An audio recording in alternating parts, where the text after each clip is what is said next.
INDI alliance की तरफ से एक नया फतवा जारी हुआ है जिसमें कि 14 पत्रकारों को बहिष्कार करने का ऐलान किया गया है। 1975 में कांग्रेस पार्टी ने इमरजेंसी लगाई थी, उसमें सारे मीडिया के ग्रुप्स को बैन कर दिया गया था। 2023 आते आते इमरजेंसी की वही मानसिकता का परिचय देते हुए कांग्रेस और उसके सहयोगी दल इंडी गठबंधन ने मीडिया को बॉयकॉट करने का फतवा जारी किया है।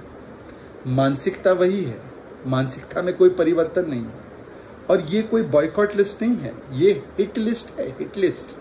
हिट लिस्ट इसलिए है क्योंकि इसमें से कई पत्रकार वैसे हैं जो डिबेट शो ही नहीं करते, उनके यहां तो गेस्ट भेजने का कोई सवाल ही नहीं बनता। मतलब ये सूची उनको टारगेट करने के लिए बनाई जाती है। FIR होंगे, उनको प्रताड़ित किया जाएगा। और ऐसा किया गया है छत्तीसगढ़ में, राजस्थान में, तमिलनाडु में, वेस्ट बंगाल में, जहां पर भी इनकी सरकारें हैं, उन्होंने पत्रकारों पर और अन्य लोगों पर सवाल उठाने के लिए फर्जी मुकदमे दायर किए हैं, उन्हें प्रताड़ित किया है। MBA का इतिहास आपको याद है। तो इसीलिए ये हिट लिस्ट और ये फतवा जो जारी हुआ है, ये दरअसल उनकी राजनीतिक कुंठा, उनकी राजनीतिक विवशता और उनकी असहिष्णुता का परिचय देता है।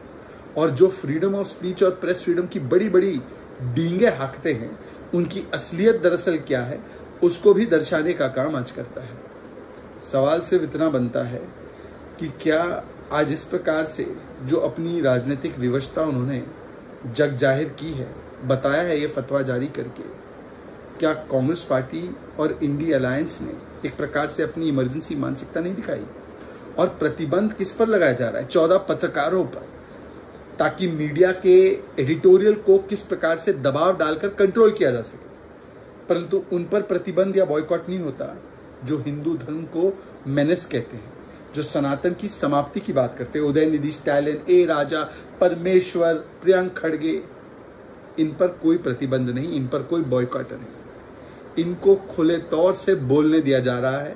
प्रतिबंध 14 पत्रकारों पर लगाया जा रहा है। यह है कांग्रेस की मानसिकता, इंडी गठबंधन की मानसिकता। जय हिंद, जय Bharat. In 1975, the Congress Party imposed emergency and they banned the media. In 2023, the Congress and its allied Indy Alliance continues with the same emergency mindset and has boycotted 14 prominent journalists. Actually, this is not a boycott list. It is a hit list of journalists.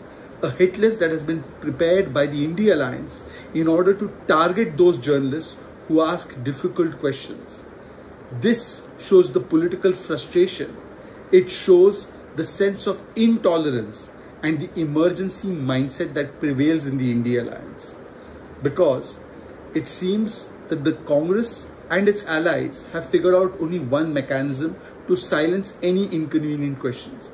Whether it is in Trinamool-led West Bengal, whether it is in Congress-led Chhattisgarh, Congress-led Rajasthan, DMK-led Tamil Nadu, in all these places we've seen a pattern where journalists and anybody who asks difficult questions of the government is instantly targeted.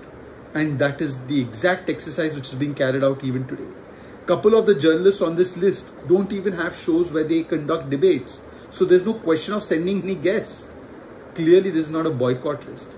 It is actually a targeting hit list.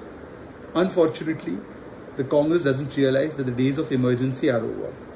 Instead of trying to control the media editorials and narrative by bullying them or by pressurizing them or by boycotting or banning them, they must control Udayanidhi Stalin, Parmeshwar, Priyank Khadge, whole range of leaders from the Samajwadi Party, RJD, who make anti-Hindu, anti-Sanatan statements. Instead of controlling them, instead of banning them, instead of boycotting them, they are boycotting 14 journalists.